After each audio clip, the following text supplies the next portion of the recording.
अस्सलामुअलैकुम, good morning Lahore. जागो लाहौर में खुशामदीद। एक नए हफ्ते, एक नए दिन और एक नई सुबह के साथ मैं हूँ आपकी होस्ट मुनीबा आसिफ।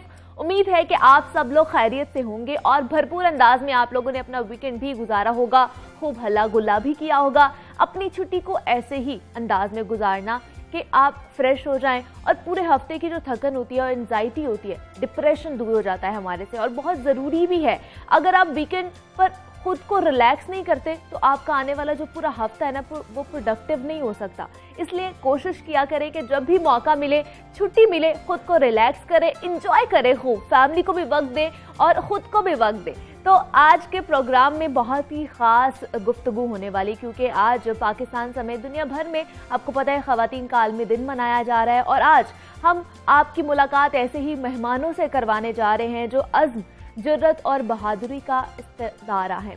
जनाब, कोरोना वायरस के बायस लगने वाले लॉकडाउन ने जहां हमारे दीगर शोबाए जिंदगी को मुतासर किया, वहां महकमा तालीम पर भी इंतहाई देर पा असरात छोड़े। 8 माह से ज़ायद अरसा बंद रहने के बाद तालीमी इदारों में सरगर्मियां बहाल हो रही हैं और बच्चों ने स्कूल जाना शुरू कर दिया है और इम्तिहानात का भी आगाज हो चुका है।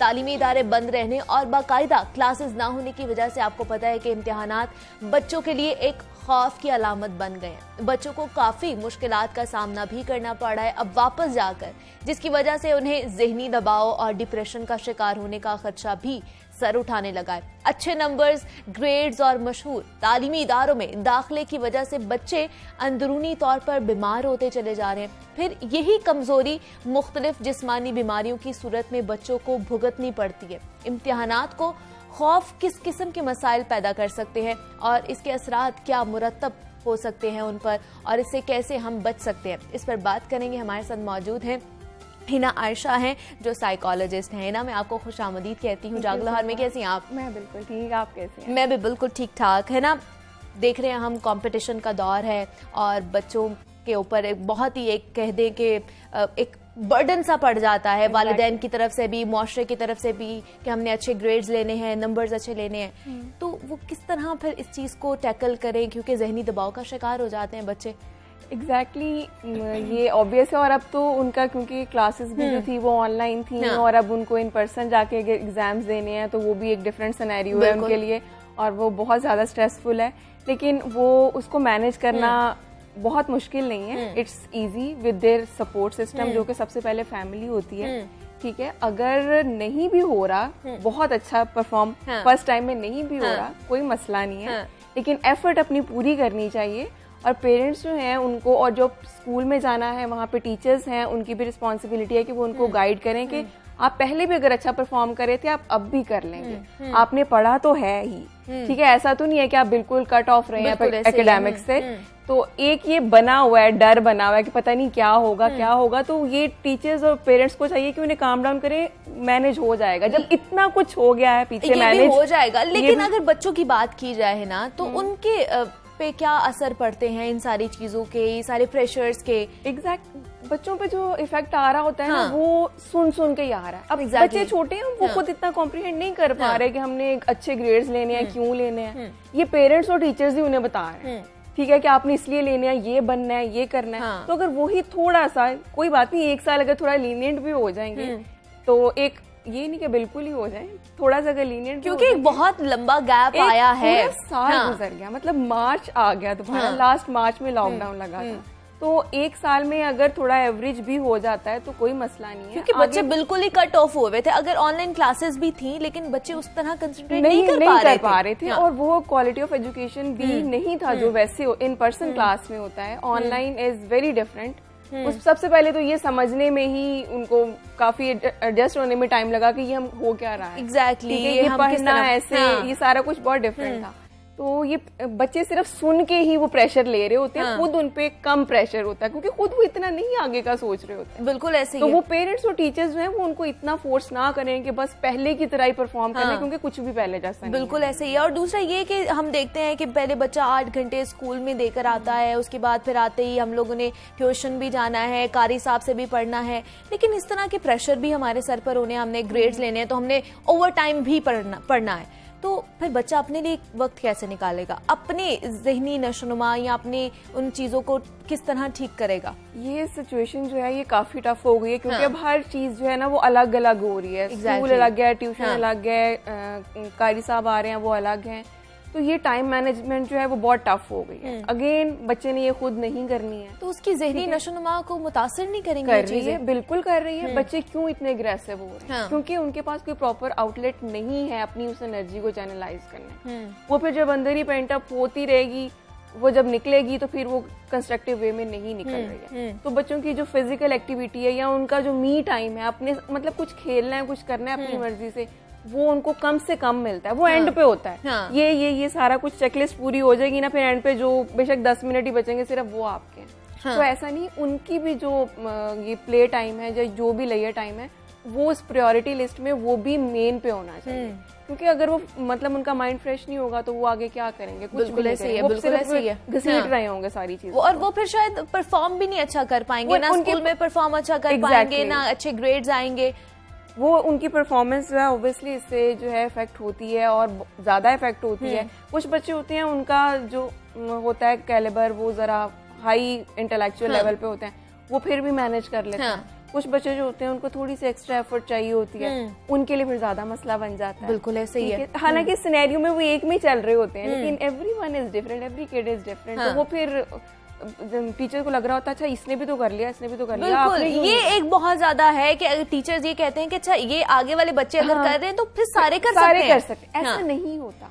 हर इंसान डिफरेंट है, हर बच्चा डिफरेंट। आप किसी को दूसरे के साथ कंपेयर नहीं कर सकते। एवरीवन इज डिफरेंट, सबकी वायरिंग डिफरेंट हुई। बिल्कुल ऐसे ही है। तो वो इस तरह करना कि उसने कर लिया आप नहीं कर सकते, इस तरह बच्चे का confidence, self esteem, everything comes to zero. तो है ना, फिर हमें क्या करना चाहिए? बच्चों को काउंसलिंग करनी चाहिए या उनको मेडिकेशन पे लगा देना चाहिए अगर इस तरह की बहुत ही एक्सट्रीम एक कंडीशन आ जाती है? मेडिकेशन तो मतलब इट्स द लास्ट रिजॉर्ट ना। अच्छा, जो काउंसलिंग है ना, स्कूल्स में अब साइकोलॉजिस्ट हायर कर रहे हैं, ठीक है, कर रहे हैं।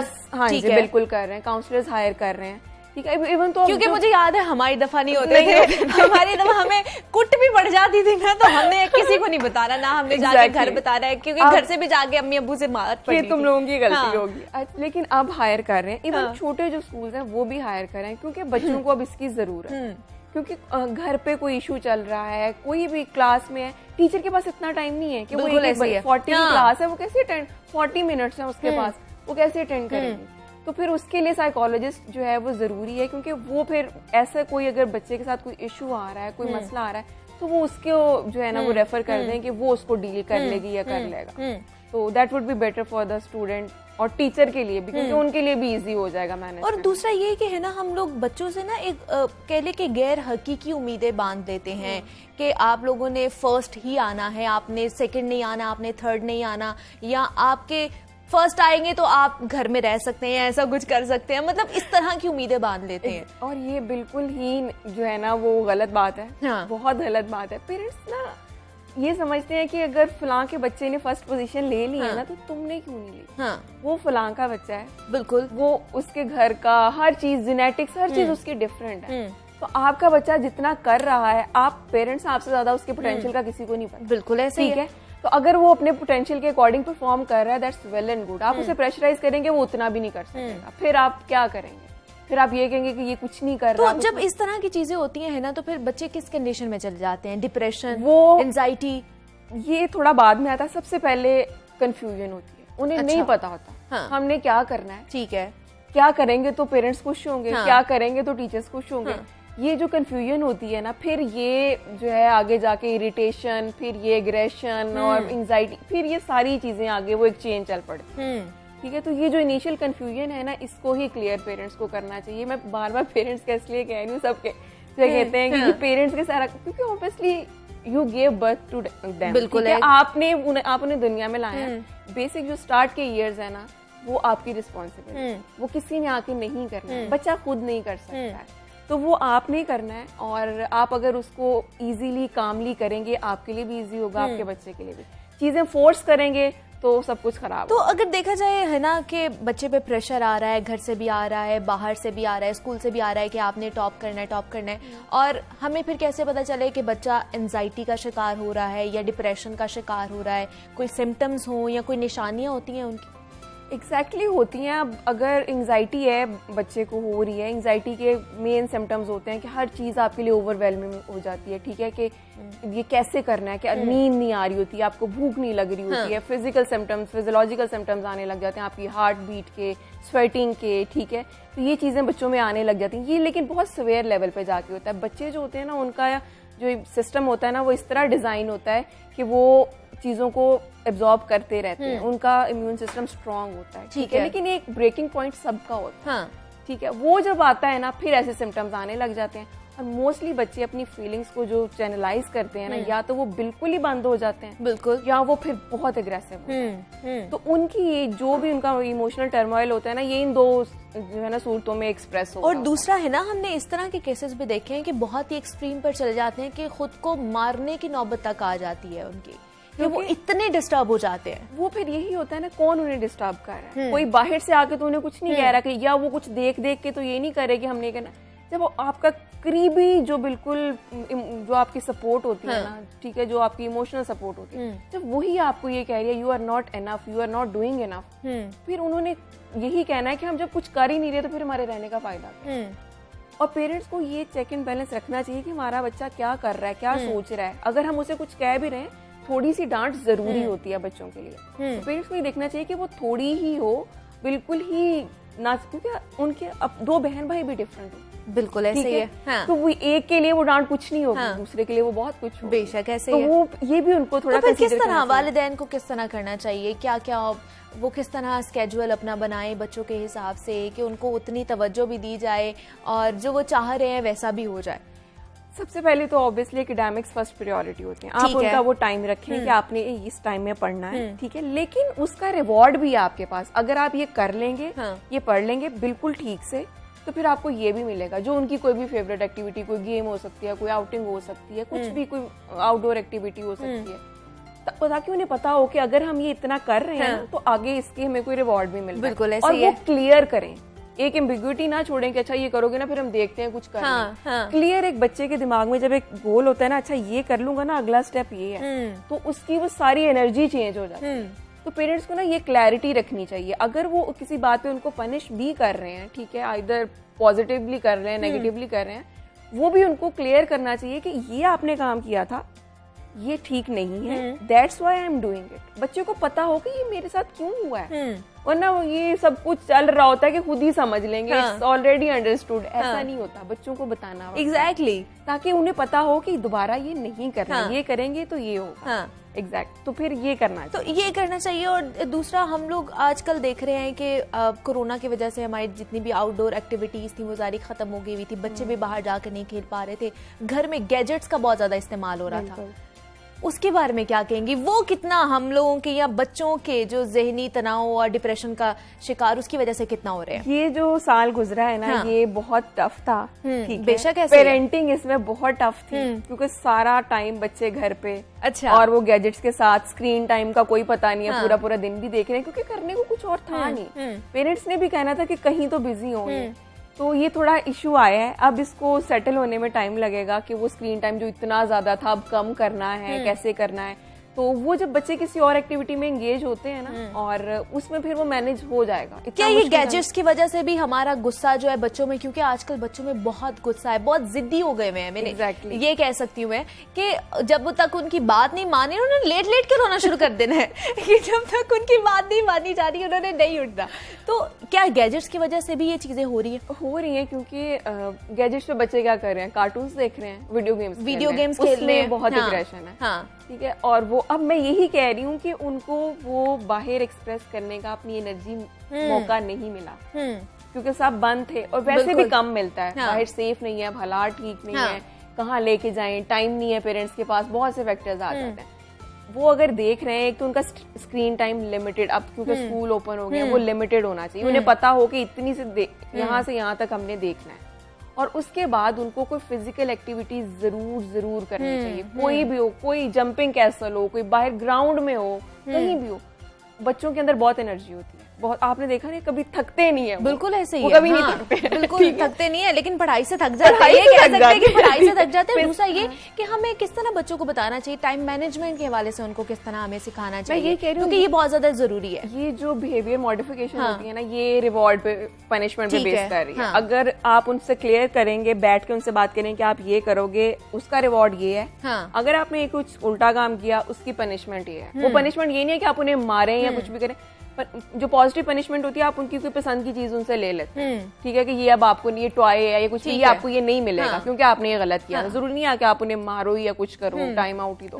तो ये क्लियर, ये जो रिवॉर्ड और पनिशमेंट होती है ना, इसके थ्रू जो है ना बच्चों की बिहेवियर मॉडिफिकेशन जो है ना वो बहुत इजीली और अच्छे से हो जाती है। ठीक है, बहुत शुक्रिया है ना आयशा हमारे साथ मौजूद थी, साइकोलॉजिस्ट थी, और हम बात कर रहे थे स्ट्रेस मैनेजमेंट के हवाले से कि बच्चों में किस तरह स्ट्रेस पाया जाता है। और आजकल आपको पता है कि स्कूल्स खुल गए हैं और एक लंबे अरसे के बाद स्कूल खुले हैं और इम्तिहानात का स्ट्रेस बहुत ज़्यादा है बच्चों के ऊपर, और वो हम देख भी रहे हैं कि बच्चे स्ट्रेस आउट हो जाते हैं और आइसोलेट होना शुरू हो जाते हैं, और घर वाले भी नहीं समझ पाते कि वो क्या कर रहे हैं, उनको मसला क्या है। तो इसलिए हम लोगों ने ये हमारा सेगमेंट का मकसद था कि आप ये जान सके कि बच्चे क्या कर रहे हैं और आप उनसे कम्युनिकेट करें। सबसे ज़्यादा एक जो फैक्टर है वो आ जाता है कम्युनिकेशन गैप, कि हमारा और बच्चों के वालिदैन का बहुत ज़्यादा आ जाता है, तो वो उसको फिल करना बहुत ज़्यादा ज़रूरी है। आपने कहीं नहीं जाना, मिलते हैं छोटी सी ब्रेक के बाद।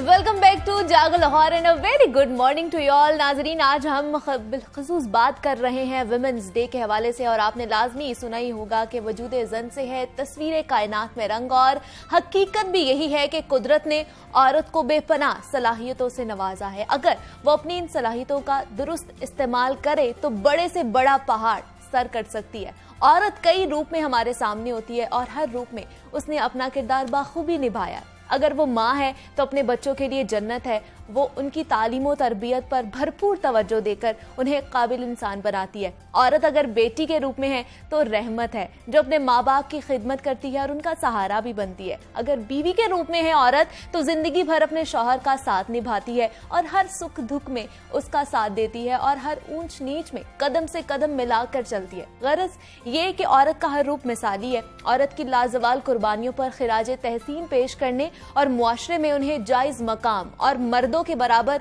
हकूक दिलवाने के लिए हर साल 8 मार्च को खवातीन का आलमी दिन मनाया जाता है। पाकिस्तान में आज ये दिन मनाया जा रहा है और खवातीन को जिंदगी में आगे बढ़ने के लिए किन किन मसाइल का सामना करना पड़ता है, वर्किंग वुमेन को क्या क्या चैलेंजेस दरपेश आते हैं, इस पर बात करेंगे। हमारे साथ मौजूद हैं लुमना भयात हैं, जो साबिक सदर वुमेन चैम्बर ऑफ कॉमर्स हैं और आजकल खवातीन के लिए एक जॉब पोर्टल भी चला रही हैं, और उनके साथ तशरीफ रखती हैं आयशा नवाज चौधरी हैं, मेंबर पंजाब असेंबली हैं, पाकिस्तान तहरीक इंसाफ से आपका ताल्लुक है। मैं आप दोनों को खुश आमदीद कहती हूँ जागो लाहौर में। कैसी हैं आप आयशा?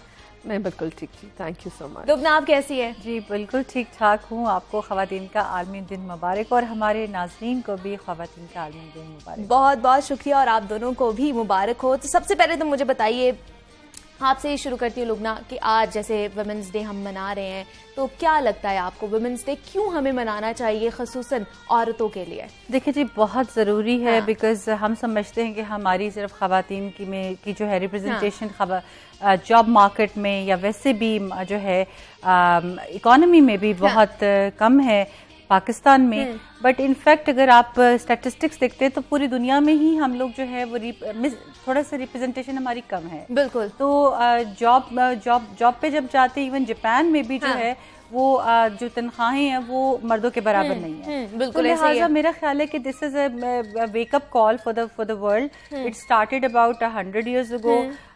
इटली में जो है ये एक ट्रेडिशन पड़ा, और मेरा ख्याल है ये बहुत ज़रूरी है, क्योंकि हमें जो है वो याद दिलाना है पूरी I think community of the world को कि जो है वो ख़वातीन जो है वो उनको जो है उनकी मिस रिप्रेजेंटेशन को बेहतर बनाया जा सके। और आज इस साल का तो आपका जो है, आपको पता है कि चैलेंज टू चेंज जो है वो उनका एक मोटो है जो अभी निकला है। और आई थिंक कोविड के इस सिचुएशन में जहाँ पे पूरी दुनिया ही चैलेंज का शिकार है, I think this is another wake up call कि जी चैलेंज आ गया, अब आपको खवातीन को भी जो है अपने हकूक के लिए बात करनी है और बाहर निकल आए। आयशा, आप बताइए मुझे, आपके नज़दीक वुमेन्स डे की क्या अहमियत है और क्यों मनाना चाहिए हमें? देखिए, इट्स अमेजिंग दैट हम कहते हैं हैप्पी वुमेन्स डे, जबकि इंटरेस्टिंगली हमें अफसोस होना चाहिए कि हमें ये दिन मनाने की जरूरत पड़ती है। लाइक आई मीन, क्योंकि मेरे ख्याल से हर दिन ही खातून का होता है, एक्चुअली ये लड़ाई हमें लड़नी पड़ी है। इस चीज पे अफसोस है मुझे तो इस बात पे कि हमें ये लड़ाई लड़नी पड़ रही है। आज हमारा दिन है? नहीं, ये लड़ाई लड़नी पड़ी है कि औरतों के हकूक हमें दो। लाइक आई मीन, हम कल मैंने कोई एक वीडियो देखी थी और बड़ी अच्छी थी कि जब कोई एक लड़की या लड़का पैदा होता है तो वो अपने हकूक लेके पैदा होता है और उसके बाद नए सिरे से लड़की को लड़ाई लड़नी पड़ती है उस लड़के से जो साथ ही कभी पैदा हुआ है और उसी औरत से पैदा हुआ है जिससे वो लड़की पैदा हुई है। So I mean, as much as भी हमें ये लड़ाई लड़ने की ज़रूरत है, मेरे ख्याल में मैं इस पर खुश कम होती हूँ कि हमें ये लड़ाई के लिए एक दिन मुख्तस कर रहे हैं। हमें हमारी ज़िंदगी का, वर्किंग वुमेन हो, हाउस वाइफ्स हो, लड़कियाँ घर में जो रहती हैं, हम लोगों को लड़ाई हर दिन लड़नी पड़ती है, हर छोटी छोटी चीज़ पे लड़नी पड़ती है। बिल्कुल ऐसे ही है। एंड और इंटरेस्टिंगली जब इन औरतों को देखा जाता है तो किसी रिश्ते की निगाह से देखा जाता है और सिर्फ एक औरत के तौर पर देखा जाता है। आपने भी जो भी इंट्रोडक्शन दिया वो बेटी का था, वो माँ का था, वो बीवी का था साथ खड़े होने का। और हर बार औरत को ये भी बताया जाता है कि अगर आपका मियाँ आपके साथ खड़ा है और सपोर्ट करे तो you should be very thankful. हर औरत सपोर्ट करती है आदमी को, तो अगर आदमी एक ने सपोर्ट कर क्या हो जाएगा? बिल्कुल ऐसे ही है, two way thing, two way thing. और दूसरा, लुबना, मैं आपसे बात करना चाहूंगी, आप खुद एक पहली खातून जो जस्टिस थी, हमारी फखरुन्निसा खोखर की बेटी हैं, और क्या विरसे में ये चीजें मिली कि आपने छाना बछाना खड़े होना है मर्दों के और उन शोबों में जाके अपना नाम बनाना है जहाँ पे अमूमन जहाँ पे देखा जाता है कि मर्दों का शोबा समझा जाता है? ये आपने बहुत अच्छी बात की। यस, आप बिल्कुल ठीक कहती है, क्योंकि मेरी वालदा जो है वो पहली मुल्तान की पहली लॉयर हिस्ट्री में, और इसके बाद फिर पहली खातून जज बनी, फर्स्ट वंस। फिर इसके बाद पंजाब बार काउंसिल में भी वो पहली जो है वो खातून मेंबर्स हुई। फिर इसके बाद जो है वो अब लाहौर बार एसोसिएशन की भी पहली खातून मुंतखब हुई, जबकि मर्दों का था। तो मेरा ख्याल है यस, ये ज़रूर है कि मैं उनके साथ से बहुत इन्फ्लुएंस है, वो सबसे ज़्यादा इन्फ्लुएंस उनका ही मेरे ऊपर है, क्योंकि हम दो बहनें हैं और उन्होंने हमें कभी ये एहसास नहीं होने दिया था कि जी आप एक खातून हो, आप एक लड़की हो, आप लड़कों से कम हो। तो बस कुछ कॉन्सिक्वेंस ऐसे था कि मैंने जब इंटरनेशनल बैंकिंग में काम किया 4 मुल्कों में, तो एक वक्त तो ऐसा था कि पूरे फ्लोर पे जो है वो 100 मर्द थे और हम सिर्फ 2 औरतें थी। अच्छा, जी बिल्कुल। तो इसमें ये, जैसे मैंने आपको कहा, रिप्रेजेंटेशन खवातीन की जरूरी नहीं है कि, और स्पेशली सी लेवल पे, यानी सीनियर लेवल्स पे तो खवातीन ना होने के बराबर हैं। आप ये देख लीजिए ना कि IMF में हमारे जो है वो एक खातून जब निगोशिएट करने आई, पिछले साल की बात है, तो उसने एक कमेंट किया कि क्या पाकिस्तान में, मैंने आज तक जो है वो जब भी मैंने ये डिस्कशंस किए मर्दों के साथ किए हैं, कभी एक खातून भी बाहर नहीं आई है कि जो फाइनेंशियल सेक्टर में जो है वो रिप्रेजेंट करे।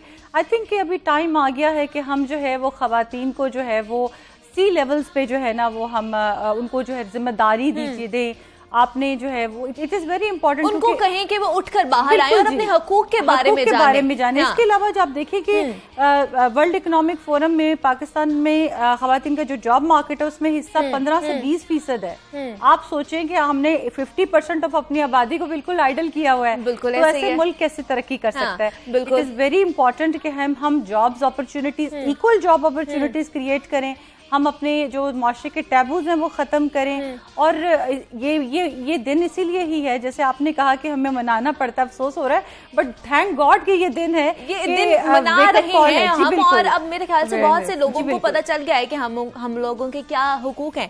मुझे बताइए आयशा, आपको कैसे सियासत में आने का शौक हुआ? क्योंकि ये भी एक अमूमन मर्दों की कहा जाता है कि ये एक फील्ड है जहाँ पर मर्दों ने आके सियासत करनी है। आपका किस तरह ये इधर आने का रुझान हुआ? लड़ाई तो ऐसी शुरू होती है ना, जब स्पेस नहीं मिलती है तो स्पेस बनानी पड़ती है। अगर आपको भी स्पेस बनवानी पड़ी? हर जगह बनानी पड़ती है जी। आई थिंक हर रिलेशनशिप में, हर स्पेस में नेगोशिएट करनी पड़ती है अपनी जगह। अपने घर में भी करनी पड़ती है। पहले आप अपने अब्बा के साथ करते थे, फिर आप अपने मियाँ के साथ करते हो, आप अम्मा के साथ करते हो, आप हर एक के साथ रीनेगोशिएट ही कर रहे होते हो। और हर रिलेशनशिप में रीनेगोशिएट, बिल्कुल ऐसे ही है। इसी तरह से दफ्तरों में भी काम करते हैं। So I've always worked. I think I started working when I was 21. College के final year में काम करना शुरू कर दिया था, and then somehow I think over time I realized that when people keep saying कि politics is a dirty game, it is dirty because we choose not to be a part of it. हम सारे लोग जब तक ये फैसला करते रहेंगे कि ये चीज गंदी है और इसका हिस्सा बनने की जरूरत नहीं है, तब तक चीजें ठीक कैसे? एग्जैक्टली, तब तक तो वो चीजें गंदी ही रहेंगी। आप जाके ठीक करने वाले बन जाए। घर का कोई कोना भी साफ नहीं करोगे तो वो भी गंदा होता चला जाएगा। तो पॉलिटिक्स को सिर्फ गंदा कहने का मतलब ये है that we are not acting on our part. So I came into politics because system का हिस्सा उन लोगों को जरूर होने की जरूरत है जो टिपिकल पॉलिटिकल फैमिली से नहीं आ रहे, and they can look at things एक डिफरेंट नजरिए से चीजों को देख सकते हैं, एक डिफरेंट एंगल से देख सकते हैं। तो आयशा, क्या आपकी पॉलिटिकल फैमिली थी? कोई बैकग्राउंड में कोई पहले था आपसे पहले? नहीं। घर वालों ने सपोर्ट किया कि मैं, अगर आपने कहा मैंने सियासत में जाना है, तो घर वालों ने कहा होगा हाँ ठीक है जाओ? आई थिंक शुरू में तो उनको ये लग रहा था अच्छा शौक पूरा कर ले। अच्छा पहले फिर अच्छा एक स्टेप हो गया, अच्छा चलो अब थक जाएगी, अच्छा चलो अब थक जाएगी।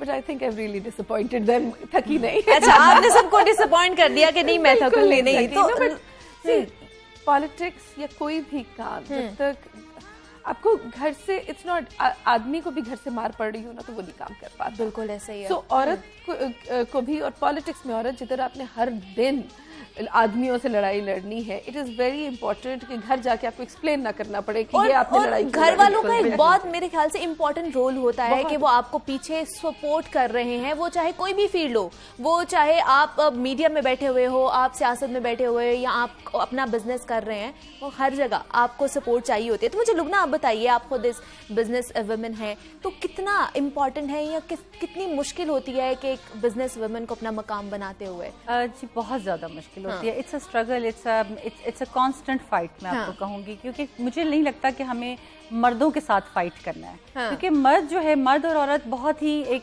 मतलब एक गाड़ी के दो पहिए हैं। बिल्कुल। तो हम ये कह देना कि जी हमें मर्दों से लड़ना है, अपने हकूक के लिए मर्दों से लड़ना है, दैट्स रॉन्ग। तो मेरा ख्याल है कि हमें मुआशरे के टैबूज के साथ जो है वो लड़ना है।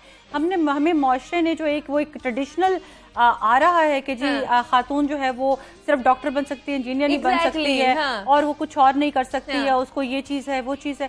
तो आई थिंक हमें अभी जो है ना उन माशरती टैबूज से निकलना पड़ेगा। और खवातीन को मैं उस दिन एक मल्टीनेशनल कंपनी में गई, मैंने एक खातून को फोक लिफ्टर देखा। अच्छा, I was so happy to see कि जी एक टेक्निकल काम में बड़ी बड़ी मशीनरीज जो है वो खवातीन चला रही हैं।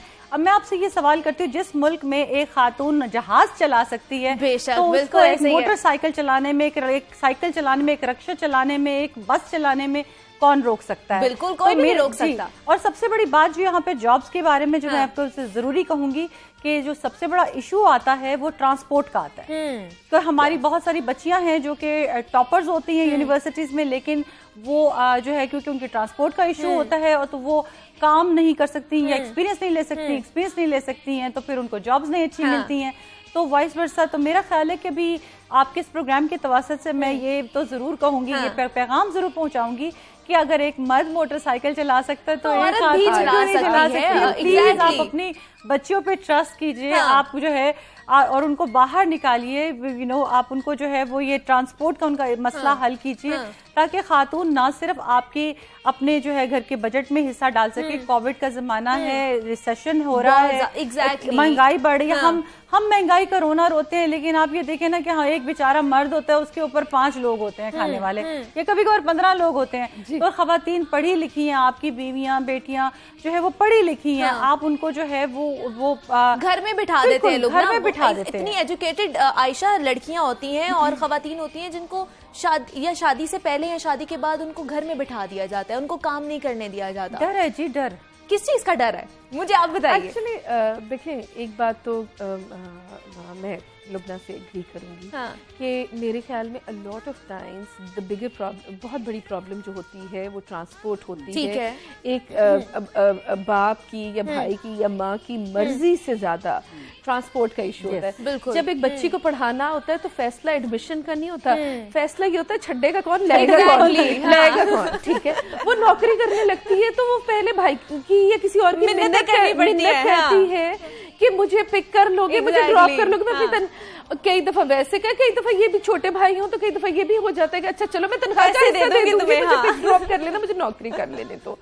So I agree to Lubna and I've been saying this for years now कि अगर मुझे औरतों की इंडिपेंडेंस या स्ट्रेंथनिंग के लिए हमें कोई एक काम करने की ज़रूरत है तो एक्चुअली यू नो एजुकेशन पे हम बहुत काम करते हैं, हर कोई एजुकेशन की बात करते हैं, but the fact is but the fact is कि आप एक बच्ची को एजुकेट भी कर दोगे तो उस सब चीज के लिए प्राइमरी इशू हमारे यहाँ ट्रांसपोर्ट का है। जब तक वो कम्यूट नहीं कर सकेंगे to the place of education, to the place of work, तो तरक्की करना या डिपेंडेंसी को कम करना मुश्किल हो जाएगा। आई एब्सोल्युटली एग्री जी, अगर सिंगल चीज के ऊपर हमें काम करने की जरूरत हो तो दैट वुड बी कि उनके कम्यूट को, उनकी ट्रांसपोर्टेशन को बेहतर कैसे किया जाए। एंड लाइक आई मीन मुझे तो इतनी खुशी होती है, पता नहीं आप दोनों को होती है कि नहीं होती, जब मैं हर बार I see a girl on a scooty, अच्छा कर देता है, इट मेक्स मी स्माइल। और मैं मजे की बात हूँ, एवरी डे दैट आई सी कि जितनी लड़कियां बढ़ती जा रही हैं वो एक नॉर्मल नॉब बन जाएगा। ये जो बात है ना कि देखेंगे, आदमी देखेंगे, लोग देखेंगे, क्या कहेंगे, ये नहीं रहती जब ये एक हमारी सोसाइटी का हिस्सा बन जाता है रूटीन में। सबसे पहले मोटर बाइक्स हमारे यहाँ गवर्नमेंट ने ट्रैफिक पुलिस वार्डन्स को दिए थे, अगर आपको याद हो। सबसे पहले औरतें उन पे आपको नजर आने लगी थी, and it used to look so nice. And now with these little scooties and girl, you know, वो उन्होंने क्रॉस बैग्स पहने, आई लव इट और जा रही होती है। एब्सोल्युटली। लेकिन मैं आपको इसी बात को मैं दोहराऊंगी कि आई थिंक एक तो चीज़ है कि हमें अपने टैबूज को बदलना है, लेकिन दूसरी चीज़ ये है कि हमें जो concept of work from home, flexi hours, part time hours, वो भी हमें इंट्रोड्यूस करवाने हैं। And this is what we started like www.shemeanswork.com, जहाँ पे हम लोग इंडस्ट्री को कह रहे हैं, ठीक है, हम लोग जो है जॉब मार्केट को कह रहे हैं कि आप मदर्स को, जो हमारी 15 मिलियन जो है खवातीन हैं जो कि टेक्निकली साउंड हैं और वो जो है घरों से काम कर सकती हैं, ठीक है, आप या फिर अब वो फ्लेक्सी आवर्स में आके काम कर सकती हैं या वो कॉन्ट्रैक्ट पे काम कर सकती हैं। तो आई थिंक कि इंशाल्लाह you know we have taken a start, a small start, और इंशाल्लाह जायंट लीप विल कम। इंशाल्लाह जरूर। आई थिंक फ्लेक्सी आवर्स और वर्क फ्रॉम होम जो है ना, कोविड हैज जिधर को कोविड ने ना ये बड़ा अच्छा सिखा दिया है और एक्सेप्ट करा दिया है लोगों को। नहीं तो पहले जब आप कहते थे कि वर्क फ्रॉम होम करना है तो समझ ही नहीं आती थी, और बॉसेस को नहीं समझ में आती थी हाउ टू मैनेज। सो जहाँ कोविड की बहुत सारी बुराइयां और बहुत सारे दुनिया को नुकसान है, पर digitization, working from home, flexi hours, इन सारी चीजों को covid has made them acceptable. Not just that, but it's cheaper. It's cheaper. आप जहाँ पर जो है फुल टाइम आप दे रहे हैं, EOBI दे रहे हैं, लेबर के जो है टैक्सेस दे रहे हैं, आप एक खातून को एम्प्लॉय करते हैं जो 4 घंटे के लिए आती है, 4 घंटे की का जो है फुल टाइम काम जो है बहुत अच्छा होता है। बिल्कुल तो ये बहुत अच्छा है। I think it is a start. तो आपको क्या लगता है कितनी खवातीन इस तरफ आ रही हैं एंटरप्रेन्योरशिप की जानिब, लोगों में अवेयरनेस है? बहुत ज्यादा है। मैं पिछले साल जब चेंबर में थी, I would like to tell you कि इतनी सारी खवातीन हैं जो अनडॉक्यूमेंटेड इकोनॉमी में काम करती हैं, और वो जो है ग्रो किस लिए नहीं कर पाती, क्योंकि वो डरती हैं। उनको ये डर है कि ओ FBR मेरे पास आ जाएगा, ओ मुझे टैक्सेस देने पड़े, ओ मुझे बाहर जाना पड़ेगा, ओ मुझे जो है वो डॉक्यूमेंटेशन करनी पड़ेगी। हालांकि प्लीज डॉक्यूमेंटेशन से मत डरे। अगर आप suppose you know cake bakers हैं, कुक्स हैं, वो केटरिंग्स कर रही हैं घर से बैठकर, और बड़ी बड़ी कंपनियां चला रही हैं, तो मैं उनको ये कहना चाहूंगी आपके प्रोग्राम के तवज्जुह से कि अगर आपके जो है 40 कस्टमर हैं, तो अगर आप डॉक्यूमेंटेशन करती हैं, SCCP में अपनी कंपनी रजिस्टर करती हैं, PRA में रजिस्टर होती हैं, NTN लेती हैं, अपना प्रॉपर बिजनेस रजिस्टर करती हैं, तो आपके लिए इतने जो है वो फंडिंग के मौके जो है वो मैसर हैं आपको। गवर्नमेंट ने इतनी फैसिलिटीज़ दी हुई हैं।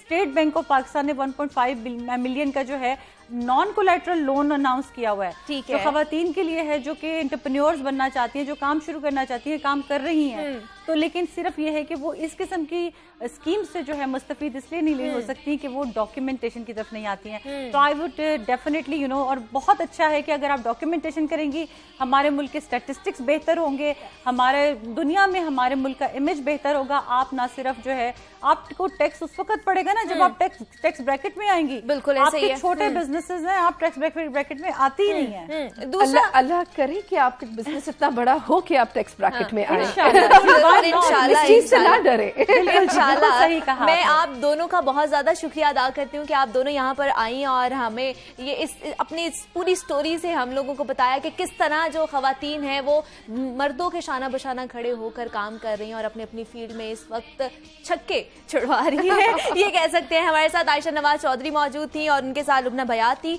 बहुत शुक्रिया आप दोनों का। और जनाब आज हम वुमेन्स डे पर बात करें, मजीद भी बात करनी है, लेकिन यहाँ वक्त तो एक छोटी सी ब्रेक का।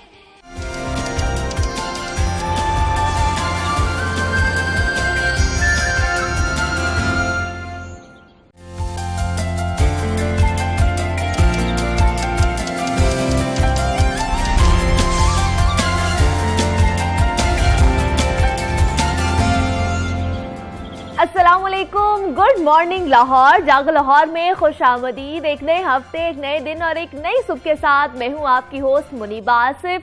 उम्मीद है कि आप सब लोग खैरियत से होंगे और भरपूर अंदाज में आप लोगों ने अपना वीकेंड भी गुजारा होगा, खूब हल्ला गुल्ला भी किया होगा। अपनी छुट्टी को ऐसे ही अंदाज में गुजारना कि आप फ्रेश हो जाएं और पूरे हफ्ते की जो थकन होती है और एंजाइटी होती है, डिप्रेशन दूर हो जाता है हमारे से, और बहुत ज़रूरी भी है। अगर आप वीकेंड पर खुद को रिलैक्स नहीं करते तो आपका आने वाला जो पूरा हफ्ता है ना वो प्रोडक्टिव नहीं हो सकता। इसलिए कोशिश किया करें कि जब भी मौका मिले, छुट्टी मिले, खुद को रिलैक्स करें, इंजॉय करें, खूब फैमिली को भी वक्त दें और खुद को भी वक्त दें। तो आज के प्रोग्राम में बहुत ही ख़ास गुफ्तगू होने वाली, क्योंकि आज पाकिस्तान समेत दुनिया भर में आपको पता है ख़वातीन का आलमी दिन मनाया जा रहा है। और आज हम आपकी मुलाकात ऐसे ही मेहमानों से करवाने जा रहे हैं जो अज़्म, जुर्रत और बहादुरी का इस्तारा है। माएँ कौमें बनाती हैं और उनकी देखभाल करती हैं और बाकायदा परवरिश भी करती हैं।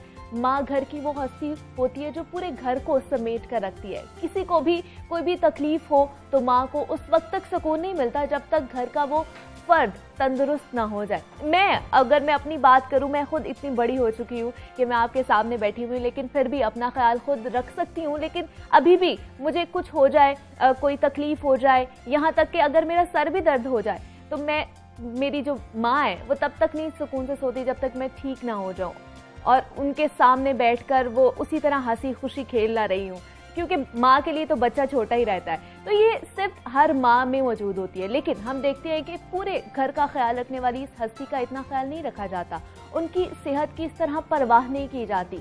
आज हम खवातीन के आलमी दिन पर खवातीन और ख़ास तौर पर माँओं की सेहत के हवाले से बात करेंगे कि प्रेगनेंसी से लेकर बच्चों के बड़े होने तक माँओं को किन पेचीदगियों का सामना करना पड़ता है। और इसी पर बात करनी है। हमारे साथ मौजूद हैं डॉक्टर नायाब सरवत हैं, गायनाकोलॉजिस्ट हैं, और इनसे बात करते हैं। डॉक्टर नायाब, मैं आपको खुश आमदीद कहती हूँ। जागो लाहौर में कैसी हैं आप? मैं बिल्कुल ठीक ठाक, आप कैसी हैं? मैं भी बिल्कुल ठीक ठाक।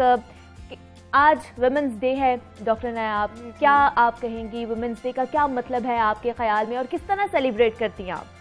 सबसे पहले तो मैं खराज तहसीन पेश करूँगी वो तमाम माएँ, बहनें, बेटियां जिनकी वजह से आज ये दुनिया जो है वो कायम है।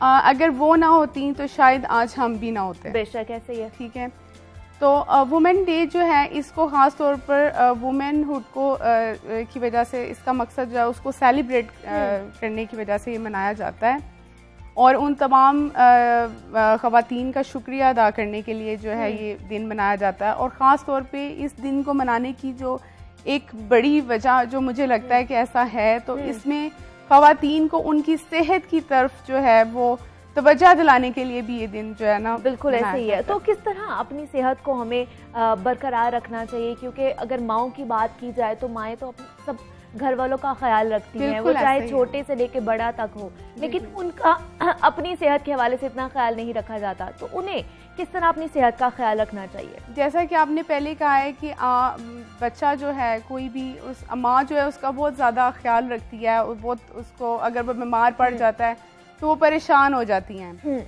लेकिन माँओं की सेहत के मामले में मैं ये बात कहूँगी कि वो अपने लिए जो है वो लापरवाही बरतती हैं, अपनी सेहत का उस तरह से ख्याल नहीं रखती जिस तरह से उनको रखना चाहिए। तो इस बारे में मैं ये बात कहूँगी कि पूरी दुनिया में अगर देखा जाए तो मर्दों के मुकाबले में औरतें जो हैं वो ज़्यादातर सेहत के मसाइल से दो चार हैं, क्योंकि वो अपना ख्याल नहीं करती, अपने लिए जो है वो नहीं देखती अपने आप को। इस वजह से मैं ये बात कहूँगी कि और उनमें ज़्यादातर मसाइल जो आजकल देखे जा रहे हैं वो हैं ये जो चाइल्ड बर्थ और प्रेगनेंसी के हवाले से जितने इश्यूज चल रहे हैं, उसकी वजह से भी वो इन मसाइल का ज़्यादातर इन पेचीदगियों का शिकार होती हैं। तो मुझे बताइए, आप डॉक्टर नायाब गायनाकोलॉजिस्ट हैं, और अगर इसकी बात की जाए कि पाकिस्तान में प्रेगनेंसी के दौरान अमवात की रेशो कितनी है ख़वातीन में, और इनकी वजह क्या है? पाकिस्तान में बाकी दुनिया के मुकाबले में जो है अमवात की रेशो काफ़ी ज़्यादा है। उसकी वजह ये है कि हमारे माशरे में हमारे मुल्क में जैसे मैं कहूँगी ख़वातीन में एंटीनेटल केयर नहीं है। अच्छा, एंटीनेटल केयर कहते हैं कि जो प्रेगनेंसी के दौरान आपको चाहिए होती है। ठीक है। ख़वातीन जो हैं मेडिसिन या क्या हो सकता है? ख़वातीन जो हैं वो इस मामले में ज़रा लापरवाही बरतती हैं, क्योंकि प्रेगनेंसी जो है उसमें आपकी बॉडी में एक एक्स्ट्रा स्ट्रेस होता है जो कि आपकी जिस्म की जिस्मानी ज़रूरियात को बढ़ा देता है। लेकिन ख़वातीन जो हैं वो मुनासिब खुराक नहीं यूज़ करती, अपनी ग़िज़ा के मतलब हवाले से ख्याल नहीं रखती अपना, तो उसकी वजह से जो है बहुत सारे मसाइल पैदा होते हैं जो कि आगे ख़तरनाक शक्ल इख्तियार कर लेते हैं, जिसकी वजह से जो है ये हो सकता है। और दूसरा जो मैं आपको कहना चाहूँगी, इसकी बहुत सारी वजूहात हैं जो कि प्रेगनेंसी के दौरान हमारे मुल्क में जो है वो रेशो बढ़ जाती है। इसमें ज़्यादातर ख़वातीन जो हैं उन्हें प्रेगनेंसी इंड्यूस्ड हाइपरटेंशन हो जाती है, यानी कि प्रेगनेंसी के दौरान उनका बीपी बढ़ रहा होता है। ठीक है। जितने देहात के लोग हैं या जितने भी गाँव के लोग हैं उनमें ये अवेयरनेस नहीं होती। क्या होती है डॉक्टर साहिबा के, क्या उनको टेंशन बहुत ज़्यादा होती है, मसाइल उनका शिकार होती हैं, उनका किस वजह से होती है? कुछ पाकिस्तान में लोग मसाइल का भी शिकार होते हैं, और कुछ जो है ये वो अपनी केयर नहीं कर पाते, जो उनको बेसिक केयर, एक एंटीनेटल केयर की ज़रूरत होती है, वो लोग वो नहीं कर पाते, जिसकी वजह से जो है उनको पता ही तब चलता है जब ये बीमारी जो है। क्या हमारी खुराक भी बहुत डिपेंड करती है? खुराक का भी बहुत ज़्यादा रोल है इसमें? जी, खुराक का भी। और किस तरह की खुराक लेनी चाहिए हमें इस दौरान? प्रेगनेंसी के दौरान जैसा कि मैंने आपको बताया है कि हमारी बॉडी पे एक एक्स्ट्रा स्ट्रेस होता है, तो हमें उस दौरान में बहुत ज़्यादा ग़िज़ाइयत वाली खुराक जो है वो यूज़ करनी चाहिए, और उसे अपनी रोज़मर्रा की ज़िंदगी का हिस्सा बनाना चाहिए। जो कि लोग ऐसा नहीं करते, मतवाज़न ग़िज़ा नहीं लेते, आयरन सप्लीमेंट्स नहीं लेते, जिसकी वजह से जो है ये आगे जाके उनके लिए बहुत ज़्यादा प्रॉब्लम्स इसकी वजह से बन जाती हैं, जिसकी वजह से पाकिस्तान में खुसूसी तौर पर जो है वो अमवात की रेशो ज़्यादा हो रही है। और अगर मैं भी यही आपसे पूछ रही थी कि अगर ग़िज़ाओं में अगर हमें खानी चाहिए तो हमें क्या सब्जियों का ज़्यादा इंटेक कर लेना चाहिए, फलों का ज़्यादा इस्तेमाल करना चाहिए, दूध दही का ज़्यादा इस्तेमाल करना चाहिए? किस तरह की ग़िज़ाएँ खानी चाहिए हमें? ग़िज़ाएँ हमें मुतवाज़न ग़िज़ा का मकसद ये है कि हमारी बॉडी को एक क्वांटिटी में हमारी बॉडी को प्रोटीन डाइट की ज़रूरत होती है, वो हमें लेनी चाहिए, क्योंकि प्रेगनेंसी के दौरान प्रोटीन डाइट जो है वो बहुत ज़्यादा ज़रूरी होती है। तो इसलिए हमें कोशिश करनी चाहिए कि हमारी ग़िज़ा में प्रोटीन डाइट हो, हमारी ग़िज़ा में जो है वो ग्रीन वेजिटेबल्स का इस्तेमाल ज़्यादा से ज़्यादा किया जाए, वेज जूसेस पिए जाएं, जिसकी वजह से जो है कैल्शियम की कमी जो है वो काफ़ी हद तक दूर होती है, क्योंकि प्रेगनेंसी में वेज जूसेस में क्या कौन कौन से जूसेस हम पी सकते हैं? वेज जूसेस में ये तमाम जूसेस जो जिसमें पालक और खीरा, कोकम्बर यानी के, और जितनी भी ग्रीन वेजिटेबल्स हैं उनको मिक्स करके जो जूस बनाया जाता है उसे वेज जूस कहते हैं। तो वेज जूसेस का इस्तेमाल जो है वो बहुत ज़्यादा प्रेगनेंसी के दौरान बहुत ज़्यादा ज़रूरी है। और फलों के फ्रेश जूसेस का क्या वैसे ही आप लोगों को खाने चाहिए फल, या उनके जूस भी आप पी सकते हैं? आप दोनों वे में ले सकते हैं, आप उसका जूस भी पी सकते हैं, आप उसे खा भी सकते हैं। बेसिक हमारा मकसद जो है वो विटामिन्स की कमी को पूरा करना है। हमारी बॉडी में कैल्शियम जो है वो पूरी होनी चाहिए और विटामिन्स जो हैं वो भी एक मुनासिब क्वांटिटी में हमारी बॉडी तक जाने चाहिए। तो उसके लिए ही ख़वातीन को चाहिए कि वो बैलेंस्ड डाइट जो है उसका यूज़ करें।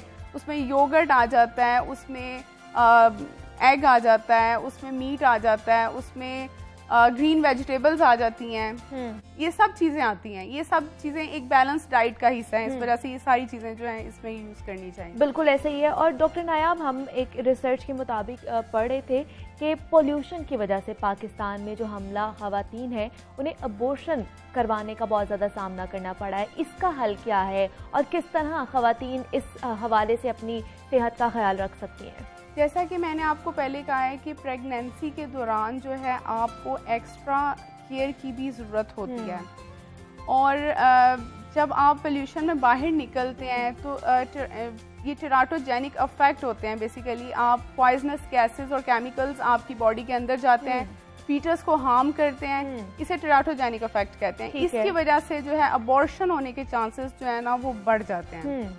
तो चाहे वो पोल्यूशन की वजह से हो या किसी नाकिस पानी जो आजकल ख़वातीन पीती हैं इसकी वजह से हो, ये किसी भी वजह से हो सकता है, लेकिन ज़्यादा चांसेस जो हैं वो इसी वजह से बढ़ते हैं, ये टेराटोजेनिक इफेक्ट। तो क्या एहतियात उन्हें क्या करनी चाहिए? अगर वो बाहर जा रही हैं तो उन्हें क्या करना चाहिए? उन्हें चाहिए कि अगर वो बाहर जा रही हैं तो वो मास्क का इस्तेमाल लाज़मी ठीक है, मास्क का इस्तेमाल करें। और लाज़मी। दूसरा ये भी देखा गया है कि अमूमन औरतें जो हैं वो 30 साल से पहले अपनी फिटनेस का ख्याल नहीं रखती।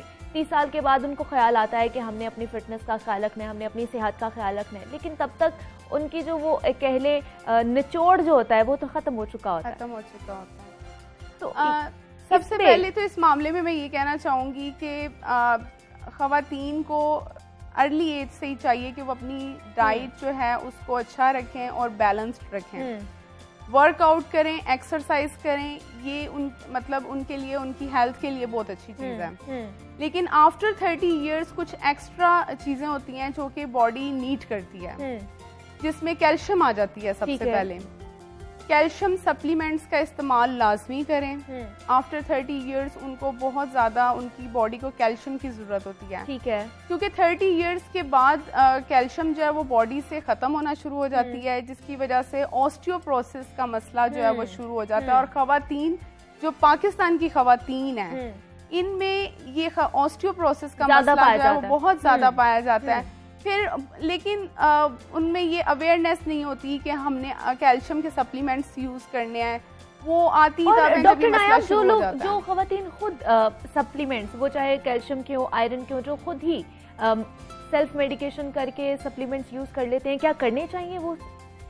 नहीं, जब तक डॉक्टर की रिकमेंडेशन ना हो तब तक वो चीज़ यूज खुद से नहीं करनी चाहिए, क्योंकि डॉक्टर को बेहतर पता होता है कि आपको कितनी आपकी बॉडी को नीड है उस चीज़ की। तो क्या उसके भी साइड इफेक्ट्स हो सकते हैं? जाहिर सी बात है, अगर आप कैल्शियम की आपको ज़रूरत इतनी नहीं है और आप ओवर कैल्शियम ले रहे हैं तो आपकी किडनीज जो हैं उसकी वजह से सफ़र हो सकती हैं। तो इसलिए खुद से मेडिकेशन नहीं करनी चाहिए। ठीक है डॉक्टर नायाब, क्या कहती हैं आप, माएँ और एक माँ किस तरह अपने घर को लेकर चलती है और अपने सेहत का ख्याल भी नहीं रखती, लेकिन ख़ास तौर पर आज का जो दिन मनाया जा रहा है माँओं के हवाले से, बहनों के हवाले से, वुमेन्स डे मनाया जा रहा है, एक माँ को या एक औरत को खुद मुख्तार होना कितना ज़रूरी है उसके लिए? जाहिर है एक औरत को खुद मुख्तार होना चाहिए भी।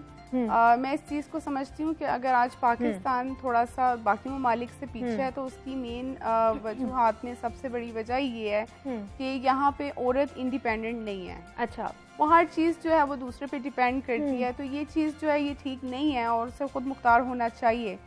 इसी तरह जैसे कि आपने ये कहा कि माएँ जो हैं वो बच्चों का बहुत ज़्यादा ख्याल रखती हैं और परेशान हो जाती हैं, लेकिन वो अपना ख्याल नहीं रखती, तो ये चीज़ गलत है। जितना आप, अगर आज आपकी हेल्थ ठीक होगी तो कल आप अपने बच्चे की सही तरह टेक केयर कर सकेंगे। बिल्कुल ऐसे ही है। अगर आप बीमार पड़ जाएंगे तो आपके बच्चे को कौन देखेगा? तो मेरा ये एक मशवरा भी है ख़वातीन के लिए कि जितना आप अपने बच्चे का ख्याल रखती हैं उतना ही आपको भी चाहिए कि आप अपना उतना ही ख्याल रखें। क्योंकि आज आपकी सेहत अच्छी होगी तो आप अपने बच्चे का जो है वो अच्छा ख्याल रख सकेंगे। बिल्कुल ऐसा ही है, और सेहत अच्छी होगी तभी आप अपने घर वालों का भी ज़्यादा ख्याल रख सकते हैं और ख़ुद का भी ख्याल रख सकते हैं। लेकिन अमूमन डॉक्टर नायाब, ये देखा जाता है कि अगर घर वाली माओं की बात की जाए तो कहती हैं जी हम घर के काम इतने ज़्यादा करते हैं कि हमें एक्सरसाइज करने की ज़रूरत नहीं पड़ती।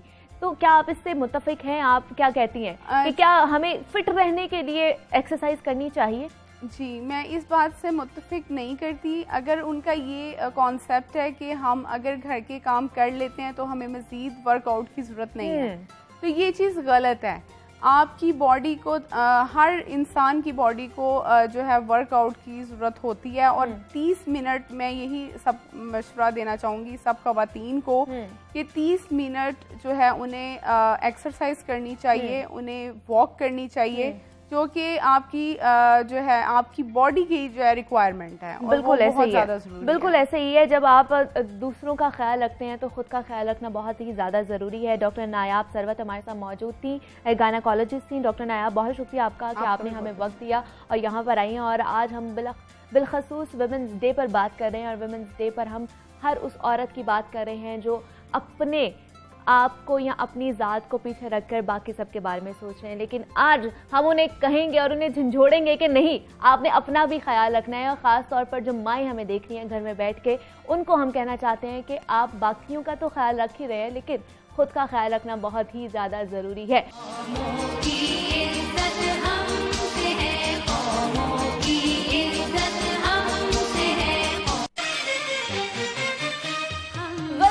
जागो लाहौर जनाब, happy women's day to all of you. और ब्रेक पर जाने से पहले हम बात भी कर रहे थे ख़वातीन के आलमी दिन के हवाले से, और आज ख़ास तौर पर उनके हकूक़ के बारे में बात की जाती है। और आपको पता है कि ख़वातीन हर शोबे में शाना बशाना खड़ी हुई हैं और काम कर रही हैं मर्दों के साथ खड़े होकर। तो आज इस दिन का मनाने का मकसद भी यही है कि हम उनको खराज तहसीन पेश करें और उनको हौसला दें। उनके हौसले पस्त नहीं कर सकते। और इस दिन को मनाने का आगाज़ भी 1908 में अमेरिका की गारमेंट्स फैक्ट्री में कम तनख्वाहों, काम के औकात और सिंफी इम्तियाज के खिलाफ होने वाले मुजाहरे से हुआ था, जिसमें खवातीन की बड़ी तादाद ने शिरकत की थी। और इस मुजाहरे के दौरान एहतजाज में शरीक खवातीन पर पुलिस की जानिब से लाठी चार्ज और पत्थर बरसाए गए थे। इस सानहे की मजम्मत के तौर पर 28 फरवरी 1909 को सोशल पार्टी ऑफ अमेरिका की जानिब से पहली मरतबा 28 फरवरी को खवातीन का दिन मनाया गया था। और दूसरी जानिब 19 मार्च को ऑस्ट्रेलिया, डेनमार्क, स्विट्जरलैंड और जर्मनी ने खवातीन का आलमी दिन मनाया। और इस दिन लाखों खवातीन ने मुलाजमतों में औरतों की शमूलियत, वोट देने के हक, कम उजरत और सिंफी इम्तियाज बरतते जाने के खिलाफ निकाली गई रैलीज में शिरकत की थी। और 1911 को तारीख में पहली मरतबा 8 मार्च को आलमी यौम खवातीन मनाने की मुश्तरका तौर पर इब्तदा हुई। और बात हो रही है खवातीन की, तो आपको ऐसी बासलाहियत खवातीन से मिलवाते हैं जो एक ऐसी फील्ड में कामयाबी का झंडा गाड़ रही हैं जो खवातीन के लिए इंतहाई मुश्किल काम समझा जाता है। इनको एशियन पावर लिफ्टिंग गर्ल्स भी कहा जाता है। दोनों बहनें हैं और अपने वालिद के मुनफरिद ख्वाब को ताबीर कर रही हैं। और इनके साथ साथ और भी मतलब ये 5 बहनें हैं और 5 की 5 बहनें जो है ना इस फील्ड में। और इनसे बात करते हैं, हमारे साथ मौजूद हैं साइबल हैं और इनके साथ तशरीफ रखती हैं ट्विंकल हैं। तो मैं आप दोनों को खुशामदीद कहती हूँ। ट्विंकल कैसी हैं आप? जी मैं ठीक हूँ, आप कैसे? और साइबल आप कैसी हैं? शुक्र है खुदा का, आप कैसे हैं? मैं भी बिल्कुल ठीक ठाक। और आज हम देख रहे हैं साइबल और ट्विंकल हम मना रहे हैं वुमेन्स डे के हवाले से हम बात कर रहे हैं। तो आपको पता है कि आजकल लड़कियां जो है ना हर मैदान में छक्के छुड़वा रही हैं और शाना बशाना खड़े होकर मर्दों के काम कर रही हैं। तो क्या कहेंगी आप आज वुमेन्स डे के हवाले से? पहले तो मैं बहुत ज़्यादा खुश हूँ और ये वुमेन्स डे मैं अपनी मदर को खास तौर पर डेलीकेट करना चाहूँगी, क्योंकि अगर हम लोग यहाँ तक पहुँचे हैं तो आज वुमेन्स डे के हवाले से मेरी मदर की बदौलत की उनकी प्रेस बहुत ज़्यादा थी हमारे साथ। और वो घर में जैसे काम करती थी, हमारे खाने पीने का हर एक चीज़ का ध्यान रखना, तो मैं बहुत ज़्यादा ये डेलीकेट अपनी मदर को करना चाहूँगी। और जो बाकी वुमेन्स हैं आजकल की फील्ड में, कोई भी फील्ड इस तरह की नहीं है जिसमें लड़कियाँ नहीं हैं और बाकायदा अपना लोहा भी मनवा रही हैं। और मुझे मतलब काफ़ी अच्छा लगा और मैं पूरी वुमेन्स जो हैं उनको बहुत ज़्यादा अप्रिशिएट करना चाहूँगी और हैप्पी वुमेन्स डे कहना चाहूँगी। जी ठीक है। जी साइबल आप क्या कहना चाहेंगी आज के दिन के हवाले से? मैं यही कहना चाहूँगी कि हमारी वुमेन्स को उनके हकूक़ नहीं दिए जाते और उनको हकूक भी नहीं पता। तो आज का दिन यही है कि उन लोगों को उनके हकूक दिए जाएं और जितनी भी गर्ल्स हैं उन्हें आगे आने का मौका दिया जाए, क्योंकि हर फील्ड में गर्ल्स जो हैं वो बॉयज के साथ काम कर रही हैं। और आप भी तो देख लें, आप पांचों बहनें, अगर पांचों बहनें की बात की जाए तो आप लोग भी उस फील्ड में काम कर रही हैं जिनको मेरे ख्याल से खसूसी तौर पर मर्दों की फील्ड कहा जाता है, लेकिन ये हमारे सामने एग्जाम्पल्स हैं जिनसे हम आज बात भी कर रहे हैं। तो मुझे ट्विंकल आप बताएं, आप पांचों बहनें रेसलर्स हैं और पहलवानी का ये जो एक पूरा वो कह ले स्ट्रक्चर है, इसमें इस फील्ड में आए, किस तरह मुमकिन बनाया आप लोगों ने? एक्चुअली मैंने और मेरे भाई ने स्टार्ट की थी। ठीक है। साइकिलिंग से स्टार्ट की थी, तो मैंने वुमेन्स में चारों बहनों में मैंने सबसे पहले स्टार्ट किया था।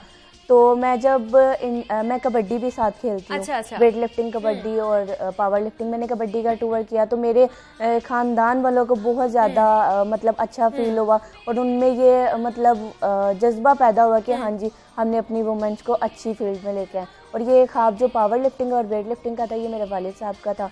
तो उससे देख के साइबल ने फिर स्टार्ट किया, मुझसे देख के। दूसरी जो वेरोनिका है उसने, मरियम ने, फिर हम लोगों ने ये एक अपने अंदर एम रखा था कि हम लोग चारों बहनों ने कुछ ना कुछ करना है। मैंने 2015 में मस्कत ओमान में पावर लिफ्टिंग में गोल्ड मेडल लिया, एशियन गोल्ड मेडल। इस बारे में भी बात करेंगे ट्विंकल, लेकिन अभी साइबल से पूछना चाहूंगी, साइबल आपको कैसे शौक हुआ? जैसे ट्विंकल बता रही थी उन्होंने तो अपने भाई के साथ स्टार्ट किया, तो आपको ट्विंकल को देखकर शौक हुआ या आपके अंदर भी एक जज्बा था कि नहीं मैंने भी जाके मर्दों के शाना बचाना खड़े होकर काम करना है? बेसिकली मैंने स्टार्ट जो था वो साइकिलिंग से किया था। मैं और मेरा भाई आदिल साइमन साइकिलिंग करते थे, और जब ट्विंकल ने power lifting, weight lifting start की, मुझे बहुत ज्यादा इंटरेस्ट इस गेम में लगा और मुझे ट्विंकल को देख के बहुत ज़्यादा शौक हो गया। फिर मैंने स्टार्ट की तो काफ़ी हर्डल्स का सामना करना पड़ा, लेकिन खुदा का शुक्र है कि आज हम इस मुकाम पे हैं कि जहाँ वालिदैन ने बहुत ज़्यादा सपोर्ट किया और मदर ने, वालिद साहब ने, कोच जो मलिक राशिद हैं वो बहुत ज़्यादा सपोर्ट करते हैं। और जो हम लोगों ने वर्ल्ड रिकॉर्ड बनाया उसका ड्रीम भी हमारे कोच मलिक राशिद ने देखा था, जो हम लोगों ने ट्रू किया। दुबई में जाकर 2018 में चारों बहनों ने पार्टिसिपेट किया और मेडल विन किए, और पूरी दुनिया में सगी चार बहनें किसी भी गेम में नहीं है। तो ये जो एम है ये मेरे जो कोच थे उनका है, और ये मैं उन्हीं को डेलीकेट करना चाहूँगी। बिल्कुल ऐसे ही है, और हम देख भी रहे हैं कि आप लोगों की जो मेहनत है, आप लोगों ने मैदान में जाके जो लोहा अपना मनवाया है, और पूरी दुनिया इस चीज़ की गवाह है और हम लोग भी गवाह हैं। तो मुझे ट्विंकल आप बताएं कि कितना मुश्किल होता है जब आप फील्ड में जाते हैं या मैदान में जाते हैं और खेलना, क्योंकि ये ख़ास तौर पर ये बड़ा एक मुश्किल खेल है समझा जाता है और मर्दों के लिए समझा जाता है। तो तनकीद की होगी, रिश्तेदारों ने कहा होगा कि नहीं ये क्या कर रहे हो तुम लोग, की तो लड़कों की फील्ड है, इसमें क्यों जा रहे हो, ऐसा कभी हुआ? ऐसा बहुत ज़्यादा हुआ, क्योंकि हम लोग ट्रैक सूट पहन के निकलते थे। तो फैमिली वाले स्टार्टिंग में कहते थे ये क्या, वालिद साहब को कहते थे ये क्या आपने ट्रैक सूट पहना के लड़कियां बाहर निकाली। साइकिलिंग भी करते थे तो वो ड्राइव वगैरह करते थे। तो पर आहिस्ता आहिस्ता जैसे वो टूर करते गए, 2013 का कबड्डी का किया, 15 का मैंने पावर लिफ्टिंग का किया, 2017 में मैंने 4 गोल्ड मेडल लिए ओशेनिया पैसिफिक पावर लिफ्टिंग में, उसमें मैंने 260 केजी वेट उठाया था। तो इसी तरह 2018 में हम लोग ये मतलब दिन ब दिन ऐसे होता जा रहा था कि वो उनके माइंड में ये चीज़ सेट होना शुरू होगी कि ये इनकी गेम अच्छी है। जो नेगेटिव पॉइंट थे वो प्लस पॉइंट में चेंज होते गए, पॉजिटिव पॉइंट्स में होना शुरू हो गए। जो उनका माइंड सेट था वो चेंज होना शुरू हो गया आप लोगों को देखकर। पर स्टार्टिंग में हम लोगों को बहुत ज्यादा हर्डल्स का सामना करना पड़ता था। इसमें मैं समझूंगी कि मैं अपने वालिद साहब को, खुदा उनको सेहत और जिंदगी दे, कि उनकी बहुत ज़्यादा काविश थी कि ये चारों बहनें इस फील्ड में और ये सारा करें, क्योंकि अगर वालिदैन उस टाइम पे ना सपोर्ट करते तो आज हम इस जगह पर ना होते। घर वालों की सपोर्ट बहुत ही ज़्यादा इम्पोर्टेंट होती है। तो साइबल आप बड़ा हंस रही है, मुझे बताइए आप क्या सोच रही है? नहीं कुछ नहीं, वो ही मतलब वो सारा जब अपनी बंदा बैकग्राउंड देखता है तो आज हम जिस मुकाम पे हैं तो वो सब देख के थोड़ा इमोशनल हो जाता है। और वही लोग जो पहले तनकीद कर रहे होते हैं और जब वो आपकी तरक्की देख रहे होते हैं कि आप उस राह पर गामजन हैं, कि आप दिन ब दिन तरक्की करते जा रहे हैं, तो फिर वही लोग आके आपको एक्सेप्ट भी करते हैं कि ये हमारी मतलब रिश्तेदार है, ये कर रहे हैं। तो जब आप लोग अमूमन जब लोगों को बताते हो कि हम लोग रेसलर हैं, तो उनका रिएक्शन क्या आता है? पहले तक तो जब तक पावर लिफ्टिंग में इतने मेडल्स नहीं आए थे तो इतना नहीं था, वुमेन्स को सपोर्ट नहीं की जाती थी। लेकिन अभी हम जैसे कि ट्विंकल एशियन फर्स्ट वुमेन का लकब है ट्विंकल के पास 2015 से, तो जब ट्विंकल गई, फिर मैं और ट्विंकल 2017 में Oceania Pacific power lifting Singapore से 4 मेडल लेकर आए। फिर हम लोग दुबई गए, तो जैसे जैसे पावर लिफ्टिंग में मेडल्स आ रहे हैं, लोगों में इंकरेजमेंट पैदा हो रही है, उनमें इंफॉर्मेशन मोटिवेशन पैदा हो रही है कि पावर लिफ्टिंग होती क्या है और लड़कियों को आगे आने का मौका देना चाहिए। बिल्कुल ऐसे ही है, और लड़कियां आगे आ भी रही हैं मेरे ख्याल से ट्विंकल। अब तो बहुत ज्यादा अवेयरनेस हो गई है कि लड़कियों को पता चल गया है कि हमने क्या करना है और किस तरह करना है। तो मुझे आप बताइए कि एक तो ये बहुत ही मुश्किल खेल है, और इसमें डाइट का भी, एक तो कहा जाता है कि जी लड़कियां खुद को फिट रखने के लिए डाइटिंग करती हैं और कॉम्प्रोमाइज करती हैं कि हमने ये नहीं खाना ये नहीं खाना, लेकिन आप लोगों की डाइट तो अच्छी खासी होगी, आप लोगों को खाना पड़ता होगा बहुत ज्यादा। जी वैसे तो हम लोगों के घर में शुरू से यही था कि घर की देसी चीजें ज्यादा पसंद की जाती थी, पर अब हम गेम करते हैं तो अब हम ज्यादा, जैसे मैंने वेट बढ़ाना होता है तो मैं प्रोटीन और डिफरेंट तरह की चीजें जिसमें कैलोरीज भी होती है, प्रोटीन डिफरेंट वो होता है, जिसमें मटन, बीफ, फिश, हम लोग का डे प्रोटीन मतलब चार्ट बना होता है पूरे वीक का। उसमें हम लोगों ने दालें भी खानी होती हैं, सब्जियां भी खानी होती हैं। ऐसे नहीं है कि हम सिर्फ चिकन, मटन और बीफ खाते हैं, सारी चीजों को मिक्सअप करके खाते हैं। ठीक है। और बाहर की जैसे फास्ट फूड है उसको बहुत कम कर दिया, बहुत कम खाते हैं। पहले भी नहीं इतना पसंद था, अब और कम, मतलब इतना यूज ही नहीं करते। ठीक है। तो मुझे आप बताइए साइबल के किस तरह, मतलब ऑब्वियसली लड़कियां कहती हैं कि हम पतले रहें और फिट रहे, लेकिन आप लोगों को अच्छा खासा गेन करना पड़ता है मेरे ख्याल से। नहीं, ये वेट मैं वेट लूज करती हूँ, वेट लूज करती है, मैं बढ़ाती हूँ। अच्छा, तो आप लूज करने के लिए हमारी गेम में हाइट मैटर करती है। अच्छा, जितनी हाइट हो उतना हैवी वेट में, मतलब और फ्लाई वेट वाले जो मैं खुद 49 में खेलती हूँ ना, तो मेरी डाइट ट्विंकल की डाइट से डिफरेंट होती है, जिसमें मैंने कार्बोहाइड्रेट, प्रोटीन, फाइबर बहुत ज्यादा लेती हूँ ताकि मुझे भूख कम लगे, और मैं ट्रेनिंग भी करती हूँ जिसमें सैलेड लेती हूँ मैं, और उसके बाद वाइट एग लेती हूँ मैं, प्रोटीन में लेती हूँ, कीमा लेती हूँ, स्टीम चिकन लेती हूँ। घर में अम्मा को कितना मुश्किल होता होगा कि इसकी डाइट अलग है, आपकी डाइट अलग है, दूसरी बहनों की डाइट अलग है। मैंने फर्स्ट ऑफ ऑल इसीलिए बोला था कि आज का दिन ही मैं अपनी मामा को डेलीकेट करती हूँ, क्योंकि वो सारा दिन किचन में रहती है। अच्छा, आज ट्विंकल ने कीमा खाना है, अगर साइबल ने खाना है अलग अलग चीजें अलग बनती है, अगर साइबल ने खाना है तो वो सिर्फ लाइट से नमक और मिर्च और सिर्फ उबला हुआ। मतलब वो तो सुबह से आंटी, मेरे ख्याल से आपको मैं खिराज तहसीन पेश करती हूँ कि आपकी चारों बेटियां इस चीज में हैं, और आप मेरे ख्याल से सुबह से किचन में जाती होंगी, रात लग जाती होगी इन लोगों के खाने बनाते हुए।